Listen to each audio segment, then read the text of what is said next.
وَلَقَدْ يَسَّرْنَا الْقُرْآنَ لِلذِّكْرِ فَهَلْ مِن مُّدَّكِرٍ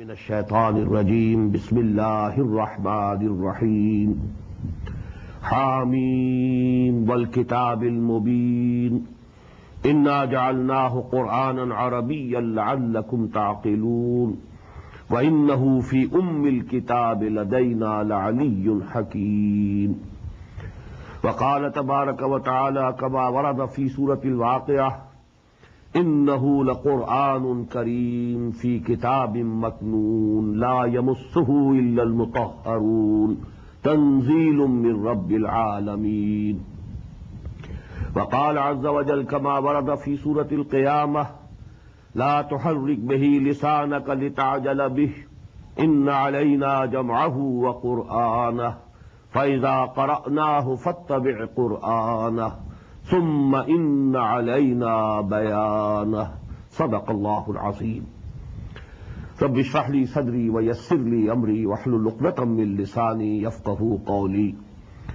اللهم ربنا ألهمنا رشدنا واعذنا من شرور أنفسنا اللهم أرنا الحق حقا وارزقنا اتباعه وأرنا الباطل باطلا وارزقنا اجتنابه اللهم وفقنا لما تحب وترضى آمين يا رب العالمين. Dear brothers and sisters in Islam, Assalamu alaikum wa rahmatullahi wa barakatuh. With the name of Allah and invoking His blessings and help, we are starting our month-long program of a rapid translation of the whole of the Quran and a brief explanation along with.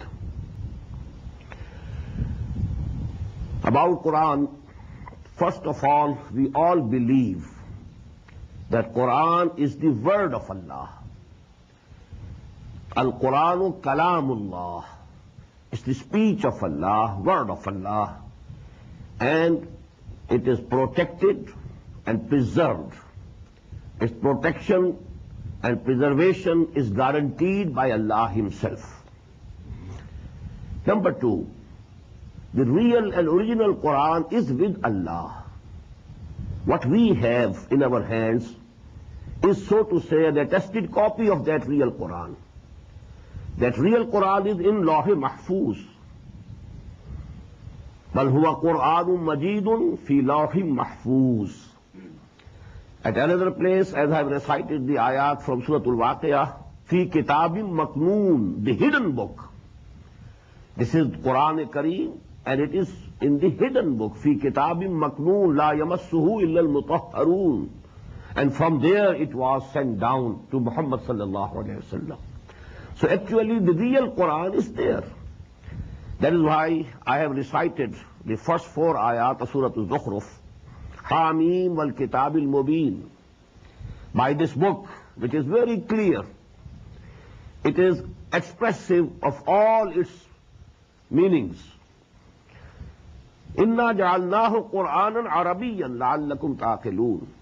And we have made it a Quran in Arabic language so that you can understand. And here actually the addressees are the Arabs, who were the first addressees of Quran. I'll discuss this point later on, inshallah. وَإِنَّهُ فِي الْكِتَابِ لَدَيْنَا لَعَلِيٌّ حَكِيمٌ. And this Quran is in the mother of the books, Kitab, the real mother book, لَدَيْنَا, it is with us. Al-Aliyyul Hakim, and this book is exalted and full of wisdom. So the real Quran is with Allah subhanahu wa ta'ala. Fi lawhim mahfuz, fi kitabim maknoon, fi kitab ladayna. And these are actually the attested copies of the Quran that is in lawh mahfuz. From there it was sent down. And this coming down of the Quran was in 2 stages.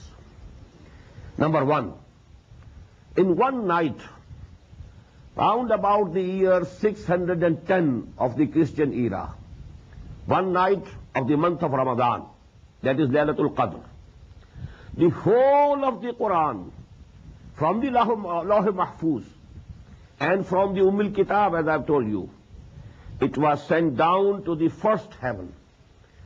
Actually, the lowest heaven from the divine side. But from our side, it's the first heaven.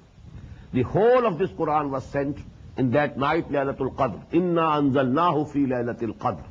Wama adraka ma Laylatul Qadr. Laylatul Qadr khayrun min alfi shahr. Tanazzalul malaikatu wa ruhu fiha bi'izni rabbihim min kulli amr. Salamun hiya hatta matla'il fajr. And this Laylatul Qadr was in the month of Ramadan. That is why we have just listened in the prayer also, in the first rakat of Salatul Isha, this Shahru Ramadan alladhi unzila fihi al-Quran, hudan lin-nasi wa bayyinatin min al-huda wal-furqan. For this first coming down of the Quran, the verb that is used in Quran is anzalna. Anzala yunzilu inzalan, because this means one piece, suddenly, sending down something at one time, one piece. So the whole of the Quran was sent down from that Lawh Mahfuz, from that Kitabum Maknoon, from that Kitab to the first heaven. Now that is second stage was that from there it was sent down to the heart of Muhammad sallallahu alaihi wasallam through Archangel Jibreel alayhi salatu wassalam. And it was bit by bit, ayah by ayah, surah by surah. And it took 22 long years in the complete revelation of the Quran to Muhammad sallallahu alayhi wasallam. And who was Muhammad sallallahu alayhi wasallam? We all believe he was the last prophet of Allah subhanahu wa ta'ala. But here I want to mention, he was from the progeny of Ibrahim alayhi salatu wassalam through Ismail alayhi salatu wassalam. And you know his tribe Quraysh, that belonged to the progeny of Ibrahim and Ismail alayhi salatu wassalam. And they were settled, you know, being Ummul Qura, that is Makkah al-Mukarramah. So there actually, that is the place where Muhammad sallallahu alaihi wasallam was born in the year 571 of Christian era. And when he was round about 40 years, this revelation started to him in Ghar-e Hira, in the cave of Hira. And that was the year 610, as far as we can assess and we can know. Now during these 22 years of the revelation of Quran, for about 12 years Muhammad sallallahu alayhi wasallam stayed at Makkah. So the amount of Quran that was revealed during this period is called the Makki Quran, the surahs, Makki surahs, and it is round about 2/3 of the whole of the Quran. Then he migrated in the year 622 to Medina Munawwara, and from thence till his death in 632, that is 10 years he stayed at Medina. But during these 10 years he was making journeys for battles also. For you know Battle of Badr. Then he had to go even to Tabuk, that is near the border of Syria. He had to go to different parts of the Arabian desert. So actually during this whole period of 10 years, the surahs and ayat of Quran which were revealed to him, sallallahu alayhi wasallam, they are called the Madani surahs. Although all of them were not revealed at Medina properly. Some of them were revealed in different places where he was on journey. But you know, all that part of the Quran which was revealed during 10 years after Hijrah until his death, this is called the Madani surahs or the Madani Quran. Now this division between Madani and Makki surahs of Quran is nearly agreed upon. About most of the surahs it is agreed upon whether it is Makki or Madani. But there are slight differences of opinion about a few surahs and then about a certain ayat also. There are examples that some ayat were revealed at Makkah, but they are included in the Madani surahs. Or some ayat were revealed at Medina, but they are included in the Makki surahs. But as I told you, by and large, it is agreed upon between all the Muslims and scholars that this is a Makki surah and this is a Madani surah. An example of an important exception is Suratul Hajj. According to some people, it is Makki. According to others, it is Madani. And as far as I have been able to understand, part of it is Madani, part of it is Makki. And some ayat, I found it later on, that it was the opinion of Hazrat Abdullah ibn Abbas radiyallahu ta'ala anhuma, that some ayat were revealed during the journey that Muhammad sallallahu alaihi wasallam undertook during his hijrah. When he was going from Makkah to Medina, during this period, those ayat were revealed. So this surah, so to say we can call, it is somewhere between Madani and Makki, Suratul Hajj. About the rest of the surahs, as I told you, nearly there is consensus, there is agreement of opinion about whether they are Makkis or Madanis. Now, fifth point is, who were the addressees of the Quran? Whom Quran addressed? I want to divide this into two parts.